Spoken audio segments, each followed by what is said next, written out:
I have to do this because this is not I'm speaking. This is the people who want to tell the world what they want to say.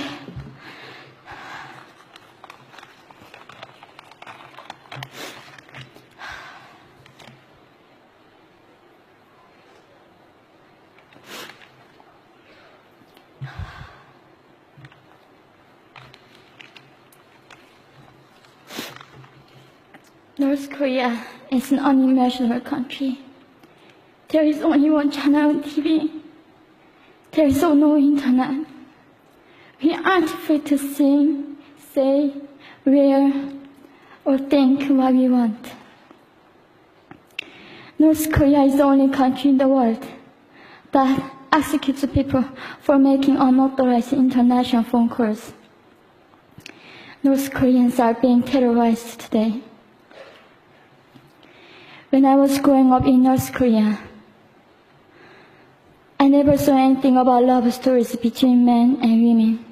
No books, no songs, no press, no movies about love stories. There's no Romeo and Juliet. Every story was propaganda to brainwash us about the Kim dictators. I was born in 1993, and I was abducted at birth, even before I knew the words freedom or human rights. North Koreans are desperately seeking and dying for freedom at this moment. When I was 9 years old, I saw my friend's mother publicly executed. Her crime? Watching a Hollywood movie. Expressing doubt about the greatness of the regime can get 3 generations of a family imprisoned or executed. When I was 4 years old, I was warned by my mother not to even whisper. The birds and mice couldn't hear me.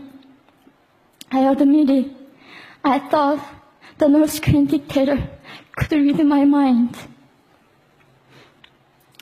My father died in China after he escaped North Korea, and I had to bury him at 3 a.m. in secret. I was 14 years old. I couldn't even cry. I was afraid to be sent back to North Korea. The day I escaped North Korea, I saw my mother raped. The rapist was a Chinese broker. He targeted me. I was 13 years old.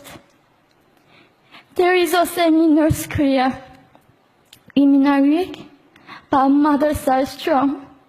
My mother allowed herself to be raped in order to protect me. North Korean refugees, about 300,000, are vulnerable in China. 70% of North Korean and teenage girls are being victimized, sometimes sold for as little as $200. We walked across the Gobi Desert, following a compass. When they stopped working, we followed the stars to freedom. I felt only the stars were with us. Mongolia was our freedom moment. Death or dignity. Under the knives, we were prepared to kill ourselves if we were going to be sent back to North Korea. We wanted to live as humans.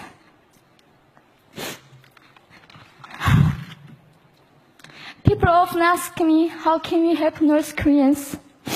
There are many ways, but I would like to mention 3 for now.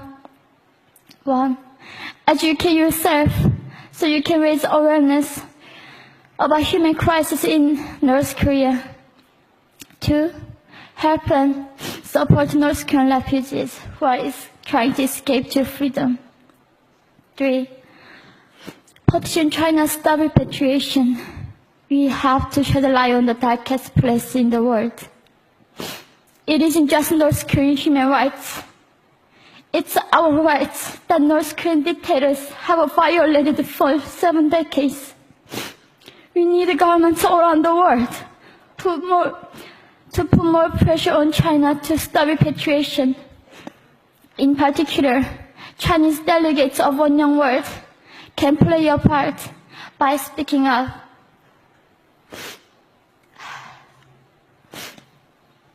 North Korea is indescribable. No humans deserve to be oppressed just because of their birthplace. We need to focus less on the regime and more on the people who are being forgotten. One Young World, we are the ones who will make them visible. Fellow delegates, please join me as we make this a global movement to free North Koreans.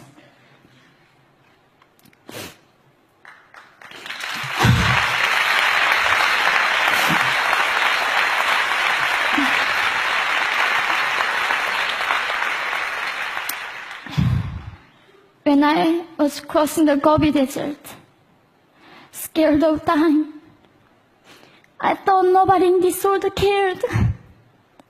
It seemed that only the stars were with me. But you have listened to my story. You have cared. Thank you very much.